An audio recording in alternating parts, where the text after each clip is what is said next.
दोस्तों, छोटे गोल बनाओ लेकिन उसको कामयाब बनाएं और बड़े गोल में तब्दील करें, क्योंकि गोल छोटे बड़े नहीं होते हैं। आपका आइडिया, आपका नॉलेज और आपका दिमाग इस बात को कबूल करता है कि आप कितने बड़े लेवल पे काम कर सकते हो।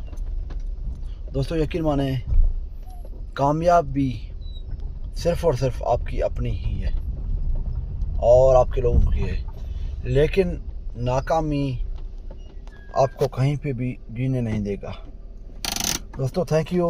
अल्लाह खुश रखे। और जिन दोस्तों ने हमारे इस चैनल को अभी तक सब्सक्राइब नहीं किया, वो चैनल को आदमी सब्सक्राइब करें, लाइक करें और कमेंट करके अपनी राय का भी ज़िक्र करें। दोस्तों, अभी सुबह के 6:55 हो रहे हैं, तो मैं अभी अपने शॉप पे जा रहा हूँ।